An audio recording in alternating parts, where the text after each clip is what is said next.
দেখতে পেলাম যে মাননীয় প্রধানমন্ত্রী কোনো ধরনের পদত্যাগ করেননি। প্রোগ্রামের মাধ্যমে আরো একবার আমার সুযোগ এসেছে এটা বলে দেওয়া যে আমাদের সংবিধানের 106 নম্বর অনুচ্ছেদ অনুযায়ী যেই প্রভিশনের কথা তারা বলছে, অর্থাৎ অ্যাপেলেট ডিভিশনের অনুমতি নিয়ে বা মতামত নিয়ে তারা একটি সরকার গঠন করেছে, সেটাও মিথ্যে কথা।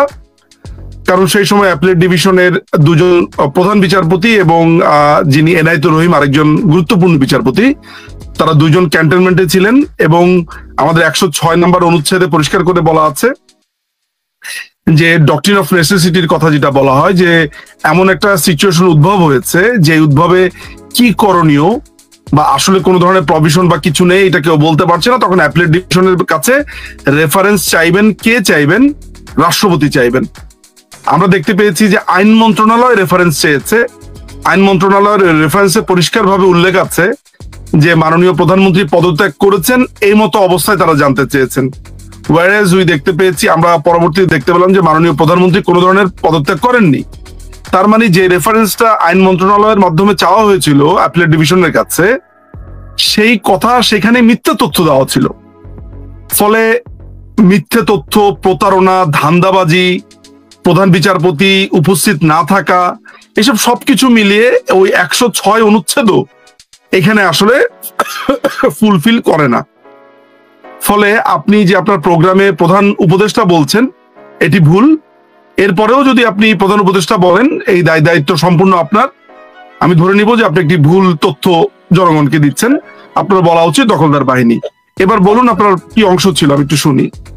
আচ্ছা, আমার প্রশ্নটা ছিল যে তিনি এই পদবি ধারণ করেই, বাংলাদেশের প্রধান উপদেষ্টা পদবি ধারণ করে তিনি এখন আছেন, আমি মানি বা না মানি, তো তিনি আসছেন ব্রিটেনে এটি সরকারি সফর বলে, যদিও তিনি এটা ব্যক্তিগত একটা সফরে এসেছেন একটি পুরস্কার গ্রহণ করার জন্য। তো এখানে এসে তিনি ব্রিটিশ প্রধানমন্ত্রীর সাথে দেখা করার জন্য চেষ্টা করেছেন বারবার, কিন্তু সেটা সফল হননি। ব্রিটিশ প্রধানমন্ত্রী তার সাথে দেখা দেননি। আমি আপনাকে জানতে চাচ্ছিলাম যে কেন ব্রিটিশ প্রধানমন্ত্রী তার সাথে দেখা করেনি, এর পিছনে কোনো বিশেষ কারণ আছে কিনা, আপনার মূল্যায়ন কি? আচ্ছা, প্রথমত এইটা হচ্ছে যে ইউনুসের পক্ষ থেকে বলা হয়েছে যে এটি একটি সরকারি সফর। ইউনুস এবং তার যে এই কথিত দখলদার বাহিনীর যে প্রেস আছে সেখান থেকে বলা হয়েছে। আসলে ইউনুস যেভাবে মনে করছে যে বাংলাদেশের মানুষ আসলে শিক্ষিত না, আমার ধারণা সে সবাইকে অশিক্ষিত মনে করছে, সবাইকে মনে করছে যে তারা আসলে দুনিয়াদারির খোঁজ খবর রাখেন না। এটা আমার কথাই না, ইউনুসের নিজের কথা। ইউনুস যেমন চ্যাথাম হাউসে পরিষ্কার করে বলেছে যে বাঙালিরা টাকা খেয়ে ভোট দেয়, তাই তারা ক্ষমতায় আছে বা এটা প্রলং করছে। সো ইউনুসের চোখে সমস্ত বাংলাদেশি, সমস্ত বাঙালিরা খুবই খারাপ, তারা কিছুই বোঝে না, টাকা খেয়ে ভোট দেয়, সে একা খুবই ভালো। প্রথমত আপনাকে এটা জানিয়ে রাখি যে বাংলাদেশের অসংখ্য ছেলেমেয়েরা, মানুষ, ব্যক্তি, তারা অনেক বড় বড় পদে আছে ইংল্যান্ডে বা সারা বহির্বিশ্বে। আর পৃথিবীটা এখন হচ্ছে যে একটা হাতের মুঠোতে একটা ফোন থাকলে আপনি জানতে পারবেন আসল ঘটনাটা কি। আপনি নিশ্চয়ই এটা বুঝবেন যে একটি সরকারি সফর মানে হচ্ছে একটি হোস্ট করছে একজনকে। অর্থাৎ আমি যদি বাংলাদেশ হই আর আমি যদি ব্রিটেনের প্রধানমন্ত্রীকে হোস্ট করি, তাহলে তার বিমান ভাড়া থেকে শুরু করে তার সমস্ত কিছু আমি হোস্ট করব। বাংলাদেশে আসার খরচ, বাংলাদেশে আসার পরে তার হোটেল, সেখানে খাওয়া দাওয়া, তার যাতায়াত, তার সিকিউরিটি, সবকিছু আমি মেনটেন করব। প্রথমে আমাদেরকে বলা হলো এটি একটি সরকারি সফর, হুইচ ইজ ইনকারেক্ট। তারা এসে এখানে ডরচেস্টার হোটেল যেটা আছে, ব্রুনাইয়ের যে সুলতান বা ব্রুনাইয়ের সুলতান, তার একটা হোটেল, খুবই এক্সপেন্সিভ একটা হোটেল। আপনি জানেন যে ওদের 5 দিনে তারা 37টা রুম ভাড়া করেছে। মজার ব্যাপার হচ্ছে তারা বাংলাদেশ হাই কমিশনের কর্তা ব্যক্তিদের জন্য রুম ভাড়া করেছে। মানে যেই সব হাই কমিশনের কর্তা ব্যক্তিদের নিজেদের থাকার জায়গা আছে এবং সেটা সরকারি বাসস্থান, গাড়ি আছে, যারা হাই কমিশন থেকে ইজিলি ড্রাইভ করে এসে ইউনুসের সাথে দেখা করতে পারছেন, তাদের জন্য হোটেল নেওয়া হয়েছে। 37টা রুমের ভাড়া 3.5 কোটি টাকা তারা বিল সেখানকার খাওয়া দাওয়া বাবদ পে করেছেন। এই 3.5 কোটি টাকা কার? এই 3.5 কোটি টাকা কি ব্রিটিশ গভর্নমেন্টের? না, এই বিলটা করা হয়েছে বাংলাদেশ হাই কমিশন বরাবর। সেই রিসিপ্ট আমাদের কাছে আছে, আপনার লাগলে বলবেন, আমরা আপনাকে পাঠিয়ে দেবো। আমার ধারণা আপনি এরই মধ্যে সেটা দেখতে পেয়েছেন। আচ্ছা, এরপরে আসি আপনার অ্যাওয়ার্ডের ব্যাপারে। আমরা যেটা দেখতে পেয়েছি যে প্রিন্স চার্লস যে কিংস যে ফাউন্ডেশনের যে অ্যাওয়ার্ড, সেই অ্যাওয়ার্ডে ইউনুসের কোনো নামগন্ধ নেই। ইউনুসকে আসলে মূলত একটা চ্যারিটেবল প্রতিষ্ঠান, যাদের কোনো নামগন্ধ কিচ্ছু নেই, তারা তাকে একটা ফটো ফ্রেম উপহার দিয়েছে। আমি ধরে নিচ্ছি এটা একটা ট্রফি, এটা একটা পুরস্কার। এটা ইউনুসকে ব্যক্তিগতভাবে যদি পুরস্কারটা দেওয়া হয়, nothing to do with Bangladesh. আপনাকে রাষ্ট্র এবং ব্যক্তি আলাদা করতে হবে। ইউনুস আপনার 5 তারিখের আগে একা একা ফ্রান্সে যেত, একা একা ঘুরতো, একা একা ট্রাভেল করতো, আমরা সেটা দেখেছি। আপনি যদি আপনার স্মরণ শক্তি ভালো থাকলে আপনি জানবেন যে ফ্রান্স থেকে সে যখন আসে তখন কিন্তু সে একা ট্রাভেল করছিল, অনলি 1 পার্সন। আমরা তার হাতে একটা কেবিন ব্যাগেজ দেখেছি, তাকে এককভাবে দেখেছি, সেখানে আর কেউ ছিল না। 5 তারিখের পরে এসে তার ব্যক্তিগত সমস্ত কিছু রাষ্ট্রের উপর চাপিয়ে দিয়েছে। ডাক্তারের কাছে যাচ্ছে রাষ্ট্রীয় খরচে। এই যে আপনি 3.5 কোটি টাকা আপনার হোটেলের খরচ দেখলেন, এই বিমানের খরচ কত হয়েছে? আর এই অ্যাওয়ার্ডটা একটা ব্যক্তিগত অ্যাওয়ার্ড, এটার জন্য 37 জন মানুষ কেন লাগলো তার সাথে? মানে আপনি আমাকে শুধু ওই যুক্তিগুলো বুঝিয়ে দেন যে 37টা রুম ভাড়া করা, তারপরে একটা বিমান ভাড়া করে চার্টার বিমানে এখানে আসা, ওয়াই? এই যে বারবার তারা বলছে যে আগের সরকার খারাপ ছিল, আগের সরকার এই করেছে সেই করেছে, তাহলে এই দখলদার বাহিনী কি করলো? এই যে এত বড় বড় কথা বললো, তাহলে দখলদার বাহিনী আপনাকে নতুন কি দেখালো? কিছুই দেখায়নি। বরঞ্চ এই টাকাটা কাদের? এই টাকাটা আমার আর আপনার। কিভাবে আমার আর আপনার? আমরা যে দেশে টাকা পাঠাই, পাউন্ড যেটা পাঠাই, এই পাউন্ডগুলো কিভাবে যায় আপনি জানেন? কিভাবে আপনার রেমিটেন্স জমা হয়? পাউন্ডগুলো কিন্তু এখানে থেকে যায়, এইটার বিনিময় হারটা বাংলাদেশে চলে যায়, তাই তো? জি। এইটা এখানকার ব্যাংকে জমা পড়ে, বাংলাদেশের ফান্ডে জমা পড়ে, বাংলাদেশে একটা এইভাবেই বাংলাদেশ বৈদেশিক মুদ্রাগুলো বাংলাদেশের ফান্ডে জমা থাকে, আপনার বিদেশি রিজার্ভ।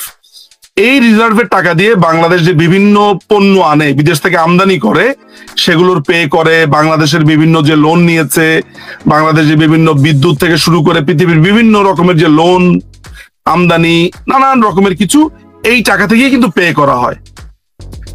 এই টাকা থেকে আপনার 3.5 কোটি টাকা দিয়ে দেওয়া হলো।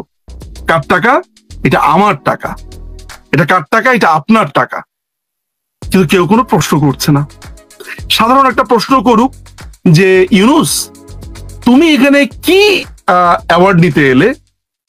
তুমি না বললে এটা সরকারি সফর, তাহলে 3.5 কোটি টাকা কেন বাংলাদেশ হাই কমিশন দিল? আচ্ছা, তুমি না বললে এটা সরকারি সফর, তাহলে প্লেনের যে খরচ সেইটা তাহলে তুমি মিথ্যা বললে কেন? সেটা তো বাংলাদেশ দিয়েছে, আমার টাকা। কেউ কি এই প্রশ্নটা করছে? আমরা করছি এই প্রশ্নটা। সুতরাং এটা কোনো সরকারি সফরও ছিল না, এটা কিছুই ছিল না। এবং সবচেয়ে লজ্জার ব্যাপার হচ্ছে কিয়ার স্টারমারের সাথে কোনো ধরনের আলোচনাই হয়নি এবং তিনি তাকে কোনো ধরনের অ্যাপয়েন্টমেন্ট দেননি। বরঞ্চ আমাদের যে ব্রিটিশ এমপি রয়েছেন, তিনি কিন্তু চ্যালেঞ্জ করেছেন ইউনুসকে এবং তিনি বসতে চেয়েছিলেন যে আমার বিরুদ্ধে যেসব অভিযোগ তুমি এনেছো, আমি সেসব নিয়ে তোমার সাথে কথা বলতে চাই। তিনি সেই চ্যালেঞ্জটা গ্রহণ করেননি এবং এই ঘটনা ঘটেছে। তো আলটিমেটলি যেটা হয়েছে যে চরমভাবে অপমানিত হয়ে এখান থেকে সে ভেগেছে। মজার ব্যাপার হচ্ছে যে এয়ারপোর্টে একটা মানুষ পর্যন্ত আসেনি ব্রিটেনের। মানে এমনকি চ্যারিটেবল যে সংস্থাটা, তাদের পক্ষ থেকেও কেউ আসেনি। সেখানকারও যদি একটা লোক পাঠাতো, একটা গাড়ি পাঠাতো, সেখানেও আসেনি। আপনার যে এই কেরানি শফিক আছে, এই কেরানি শফিক মানে সহযাত্রীরাই তাকে গার্ড অফ অনার দিচ্ছে। মানে হয়েছে কি, প্লেনটা থামার পরপর সহযাত্রীরা আগে বের হয়ে এসেছে, এসে সবাই লম্বা হয়ে দাঁড়িয়ে আছে, অ্যাজ ইফ তারাই হচ্ছে ব্রিটেনের প্রধানমন্ত্রী বা সামথিং। মানে নিজেরাই নিজেদের পিঠ চুলকে দিচ্ছে। এই হচ্ছে ইউনুস, আর এই হচ্ছে তার ম্যাজিক, এই হচ্ছে ইউনুসের রাষ্ট্রীয় সফর। কিন্তু আমি একটু জানতে চাচ্ছি আপনার কাছে, যেটা হচ্ছে যে তারা তো চেষ্টা করেছেন, কিন্তু একটা সাধারণ কূটনৈতিক ভদ্রতার কারণে হয়তো একটা প্রধানমন্ত্রী সমমানের একটা লোক যখন বাংলাদেশে গেল, সে যদি সরকারের বা সরকারের প্রধানের সাক্ষাৎ চায়, সময় থাকলে সাক্ষাৎটা করেন, কিন্তু একেবারে সরাসরি প্রত্যাখ্যান করার কোনো বিশেষ কারণ আছে কি মনে করেন কিনা আপনি? না, আজকে যদি মাননীয় প্রধানমন্ত্রী শেখ হাসিনার কাছে আপনার কেউ একজন এসে বলে আমি আসছি, আমি আইসি, এটা বলে সে বলে যে আমি একটা অ্যাপয়েন্টমেন্ট চাই, প্রধানমন্ত্রীর তো ব্যস্ততা আছে, শিডিউল আছে, উনি তো তার শিডিউল ভেঙে এইভাবে ব্যক্তিগত কেউ সফরে আসলে সেখানে এন্টারটেইন করবে না। প্রত্যেকেরই তো একটা শিডিউল আছে। আপনার কেয়ার কি স্টারমারের কি আপনার কাছে মনে হয় যে তার আজাইরা প্রচুর কাজকর্ম আছে, যে আসবে তার সাথে দেখা করবে? এখানে ভদ্রতার কথা দিক, ভদ্রতার প্রশ্ন তো আসবে ইউনূসের। কথা নাই বার্তা নেই, আমার বাসাতে এসে হাজির, দাওয়াত দেই নেই, কিছু নেই, আমার বাসাতে এসে হাজির। এই লজ্জা হওয়ার কথা তো ইউনূসের, এবং সে বাংলাদেশকে লজ্জিত করেছে। কথা নাই বার্তা নেই, অন্যের বাসাতে গিয়ে হাজির হয়ে গেছে দাওয়াত ছাড়া। আমি এই কথাটাই আপনাকে প্রশ্ন করতে চাচ্ছিলাম আবার, যে তিনি যে পুরস্কারটা নিতে আসলেন সেটা হারমোনি অ্যাওয়ার্ড নামে। আপনি, আমার মনে হয় আমি আপনাকে আরেকটু শুধরে দিব, পুরস্কার না, একটা ফটো ফ্রেম নিতে এসেছে। একটা প্রিন্টেড কাগজ যেটা ফটো ফ্রেমের ভেতরে ছিল। আপনি দেখেন এটা পুরস্কার না ফটো ফ্রেম। কিন্তু আপনি এই হারমোনি অ্যাওয়ার্ড সম্পর্কে কি আগে কোনো কিছু জানতেন? এটা খুব পরিচিত কোনো, খুব মূল্যবান কোনো অ্যাওয়ার্ড কিনা এখানে ইউরোপে, ব্রিটেনে? আমি আপনাকে এইসব জিনিস জানার সময় আমার নাই, এইসব জিনিস নিয়ে আমার ভাবারও সময় নাই। আপনার প্রিন্স চার্লস একটা বেকার মানুষ, এই দেশের মানুষের ট্যাক্সের টাকা দিয়ে তাদের জীবনযাপন চলে, এটা মোনার্কি, এই সিস্টেম, আমার কিছু বলার নাই। প্রিন্স চার্লসকে যেখানে আপনি দাওয়াত দিবেন তিনি সেখানেই চলে যান। এরকম অনেক, আমি প্রিন্স চার্লসের দাওয়াত হয়েছে এরকম অনেক জায়গাতে, আমি অন্তত পক্ষে 2টা প্রোগ্রামে গেছি। সুতরাং আমি তাকে অপমান করছি না, কিন্তু আমার কাছে মনে হচ্ছে যে প্রিন্স চার্লস এরকম প্রচুর দাওয়াত যান, এটা খুব একটা গুরুত্বপূর্ণ বিষয় না আমার কাছে। আচ্ছা, ধন্যবাদ। আমি আরেকটি প্রশ্ন করব। আপনি নিশ্চয়ই দেখেছেন যে বিবিসির সাথে তিনি ডাক্তার ইউনূস একটা সাক্ষাৎকার দিয়েছিলেন, বিবিসি সাংবাদিক রাজিনী বৈদ্যনাথ, তিনি এই বিষয়ে ডক্টর ইউনূসকে প্রশ্ন করেছিলেন যে কেন তিনি, আপনি হতাশ কিনা প্রধানমন্ত্রী আপনার সাথে দেখা করেননি। তিনি তার উত্তরে যে কথাটি বলেন আমি আপনাকে পড়ে শোনাচ্ছি। তিনি বলছেন, আমি জানি না আমি হতাশ হব না, তিনি কোন কারণে একটা সুযোগ হারালো আমি জানি না, এই জন্য বাংলাদেশে আসা উচিত। একটু নির্ভর থাকবেন, বাংলাদেশের পরিস্থিতি উপলব্ধি করবেন এবং এই মর্ম বুঝতে পারবেন। এখন আমি ব্যক্তিগতভাবে ওনার এই কথার কোনো অর্থ বুঝিনি। আপনি কি এর কোনো অর্থ, মর্ম উপলব্ধি করতে পারছেন ওনার উত্তরটা? কে, আমি আপনার কথা শুনে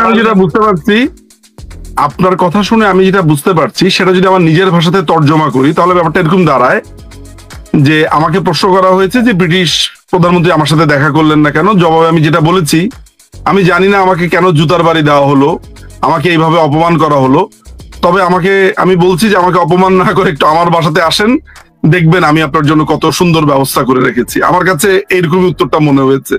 আর it doesn't make any sense to me, বাংলাদেশে টাকা খরচ করে 3.5 কোটি টাকা আপনার হোটেলের বিল উঠিয়ে, তারপরে আপনার প্লেন ফেয়ার, কোটি কোটি টাকা প্লেন ফেয়ার দিয়ে চার্টার বিমান করে এনে এইখানে আপনার তারেক রহমানের সাথে দেখা করা, এটাই যদি উদ্দেশ্য হয় তাহলে বললেই হতো।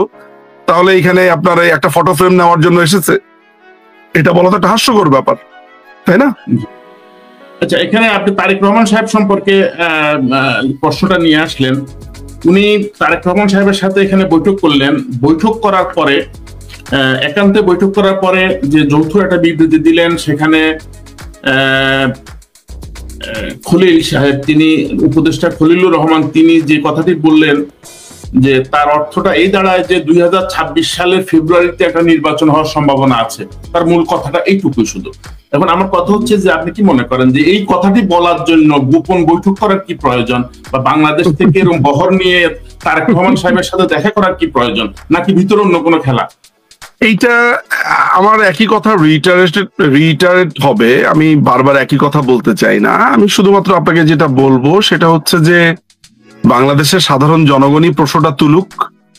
আমরা তো তুলেছি, আমরা বাংলাদেশ আওয়ামী লীগের সমর্থক যারা আছি, বাংলাদেশের অন্যান্য সাধারণ মানুষের বেশ কিছু অংশ তুলেছে, মানে আপামর জনসাধারণই প্রশ্নটা তুলুক যে এই প্রশ্নটা খুবই স্বাভাবিক, খুবই সিম্পল একটা কোশ্চেন, যে ইংল্যান্ডে কি আপনি কোনো ট্রেড ট্রিটিতে এসেছেন, মানে কোনো বাণিজ্য চুক্তি, কোনো ধরনের আপনার দুই দেশের কোনো ধরনের সহায়তা দেবে এমন কোনো চুক্তি, কিংবা কোনো মিউচুয়াল অফ আন্ডারস্ট্যান্ডিং যেটাকে আমরা MOU বলি, বা কোনো বাণিজ্য সম্ভাবনা বা এমন কিছু? সোজা কথা হচ্ছে যে এই G2G, গভর্নমেন্ট টু গভর্নমেন্ট, কোনো ধরনের চুক্তি, কোনো ধরনের পরিকল্পনা, কোনো ধরনের আপনার এমনকি কোনো দান খয়রাতও আপনি নিতে এসেছেন কিনা? অনেক সময় তো দান খয়রাত নিতেও আসে সেটাও কি নিতে এসেছেন কিনা, কোনো অনুদান নিতে এসেছেন কিনা, কোনো কনফারেন্সে এসেছেন কিনা, নাথিং। আমরা শুধুমাত্র দেখতে পেয়েছি যে এখনো যার 10টা অস্ত্র মামলা এবং 21 আগস্টের গ্রেনেড হামলার মামলা যার বিরুদ্ধে চলছে তার সাথে দেখা করতে এসেছে, এবং আমরা সেখানে দেখলাম যে 2 জন 15 মিনিট আধা ঘন্টার মতো কথা বলেছে, এতটুকুই। তো এই আলোচনা করার জন্য ইউনূস তো নিজে নিজেই আসতে পারতেন। এটার জন্য কেন এটাকে সরকারি একটা আপনার ইনভাইটেশন এরকম একটা নামে অভিধায় অভিষিক্ত করা, কেন এত কোটি কোটি টাকা খরচ করা, এই টাকা জনগণের কাছে, আসলে তাদের কাছে জনগণের কাছে তো কোনো অ্যাকাউন্টেবিলিটি নাই, কোনো ইলেকশনের মাধ্যমে নির্বাচিত নয়, কোনো ধরনের ম্যান্ডেট নাই, ফলে যা ইচ্ছা তাই করবে, সরকারি মাল দরিয়ামে ডাল, আমরা তো এটা জানি। সো তাই হচ্ছে, এখানে তো কারো কাছে কোনো জবাবদিহিতার কিছু নেই, কেননা কেরানি শফিক তার যে প্রেস সচিব